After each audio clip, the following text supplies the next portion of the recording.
How should you build the hidden potential for the new Dokkan Fest overwhelming force of destruction INT Beerus? How's it, everybody? Celtic Link here. We got another Dokkan Battle video for you here today. We are taking a look at the brand new Goku Day Dual Dokkan Festival INT Beerus and giving you our recommendations for the best hidden potential for this character. So let's go ahead, let's hop on in and let's take a look at what this unit is doing.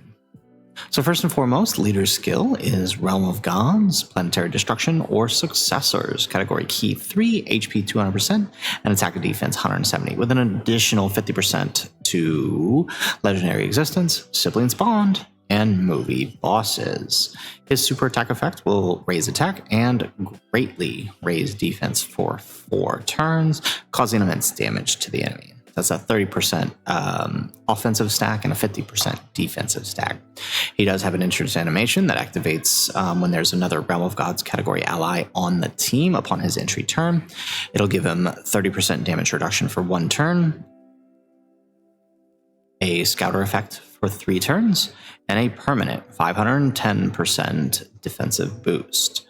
His basic effects include Key 2, attack defense 300%, and guards all attacks, with a 70% chance of launching an additional super attack. His support passive gives Realm of God category allies 30% defense and an additional 50% attack and defense and chance for a critical hit and evading enemies attack 25%. And 10% damage reduction rate for characters who also belong on the Planetary Destruction category. He also gives an additional chance of evading enemies attack 10% to allies whose names include Whis. So this will apply both to the STR Whis and the STR Beerus and Whis. When there's a Realm of Gods category enemy, he gets key 3, attack 300%, launches an additional super attack, and Realm of Gods category attack 30% with an additional 50% attack. And chance for a critical hit 25% for characters who belong on the Planetary Destruction category. He gives attack and defense 100% to any and all allies who include Whis in the name. When there are no Realm of God category enemies, he has a 70% chance of key 3 and attack 300%, and a great chance of launching an additional super attack with 20% damage reduction before attacking. When attacking, he gets 200% attack. When receiving an attack, he gets 250% defense, effectively doubling his defense. And after receiving an attack or evading an attack, he gets 200% attack and chance for a critical hit 30% for 4 turns. When receiving an unarmed super attack, he has a 70% chance to nullify and counter. If you are facing a Realm of Gods enemy, it is a guaranteed nullification and counter. He does have an active skill that can be activated when 70% or less HP, or starting from the 5th turn from the start of battle. It will greatly raise his attack temporarily, cause ultimate damage, and recover 30% HP. It will also buff Realm of Gods and Planetary Destruction allies for 20% attack and defense and key 4 for 2 turns. Or for 1 turn, rather. So, you know, if the character is on both, it'll get the full 40%. If they are on one or the other, they will only get the 20%. So still pretty good, though. So all in all, as you can see, he is a support type unit, focusing on defense and greatly supporting those Realm of Gods allies, specifically Gods of Destruction. So think Champa, or even Whis would greatly benefit. Not to say that other characters don't benefit from his support. Other Realm of God characters do appreciate his support, especially when facing Realm of Gods enemies. That's when you're going to see the most effectiveness out of his support. However, that does mean you have to consider various potential builds, as you have to consider the situation you might find himself in most often, as, you know, there might not always be Realm of Gods enemies. You might not always be running this guy as lead, and that you have to consider that when building his potential. So we're going to provide you 2 hidden potentials here that we think might work for him. So first, let's start by taking a look at the hidden potential breakdown here on the Dokkan Wiki. Right? You can see as an INT type, he is going to naturally lean into evasion, giving 20% additional evasion if you max that out. Obviously, you can go higher with equips, but we'll kind of talk about equips here in a minute. But 20% is what he's going to naturally be at, meaning whether you choose to go into critical hit or combo, you're only going to get 15, equating to about 30%, assuming you have the duped out potential. So let's start with our first build here. First build here is going to be a dodge-centric defensive build. You'll notice that we invested fully in our dodge, giving ourselves that 20%, and invested our sub into additionals, gaining a small chance to additionals. He's already going to be doing about 2 additionals through his passive, so 3 supers in total. And if he procs that additional super, that would give him 4.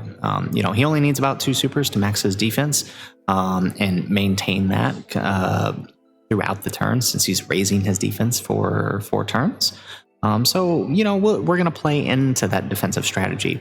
Now, this build assumes you are going to be running him as lead, because with his support passive and his evasion, he will cover his crit, right? Which is why we have no crit on him, right? Assuming him as lead, you're going to have 2 of these Beeruses giving critical hit 25, and then critical hit 30 after he dodges.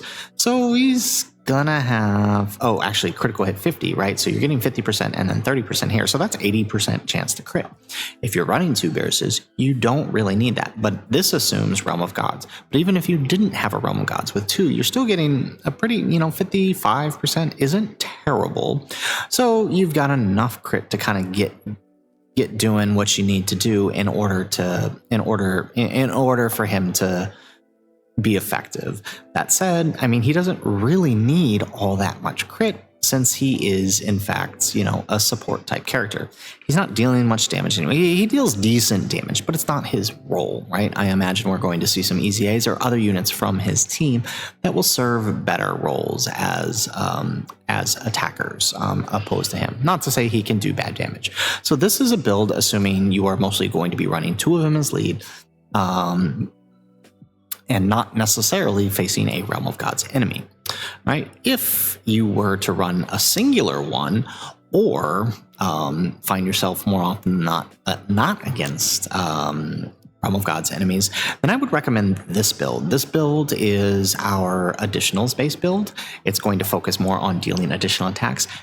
Still not really leaning into the crit, because again, he's going to have 55% throughout his passive naturally after he receives or evades. So this is more of a balanced build, and I think it just allows him to deal more damage while also being able to at least have some crit. This just makes up for the fact that, you won't always be facing Realm of Gods enemies. This just kind of helps out, give him that little extra chance to crit, that little extra chance to do an additional. But it does sacrifice the dodge, right? His defense is quite high, that honestly the dodge is not necessary. The dodge build here is more centered around just focusing on what he does best, which is being defensive. So you are either going to dodge the attack or you're going to outright tank it, not necessarily dealing damage. This build will provide you an extra chance to do damage. Now, when talking about his equips, right, he does have special equips here that you will gain from completing the Seriously Serious Battles mission, right? His EX skill orb, bronze, is going to give him 900 extra points in attack. It's a level 9 defense. His silver orb is going to give a level 3 attack, and a level 3 additional attack, and a level 6 attack, gaining 1200 points in attack. And his gold orb is going to give him a level 6 additional attack and a level 3 defense, which is going to give him an additional 900. Now, you can do one of 2 things for his potential, and no matter which build of mine you go with, either the offensive build or the defensive build, these equips will satisfy him just fine.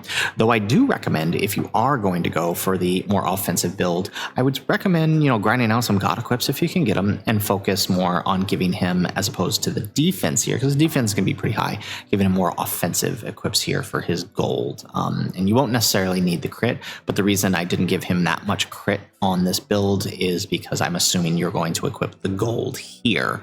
But again, if you don't think you need it, go for offense equips here. He has enough additionals that honestly, for your gold, if you could get a offense defense equip, that would be best for him. An attack and defense equip. But I think the silver provides just enough to get him to where he really needs on either build, right? Especially, right, his natural build. I mean, it's going to be pretty good regardless because his natural equips are 2 additionals, but I would recommend going something like this for the offensive build. It really just depends on how you want to use him. It's personal preference. I know a lot of more defensive players are probably going to like this dodge build, and if you are more interested in focusing building up the offense of your characters, this build might satisfy your need there. So, guys, that is it for our video. If you like the video, make sure you hit that like button and subscribe to the channel if you have not already. And in the comments down below, let us know, how would you build your INT Beerus? Would you try something like this with our defensive dodge build, or would you go for a more balanced build like this? Let us know in the comments down below what works best for you. Otherwise, guys, as always, thanks for watching, and aloha.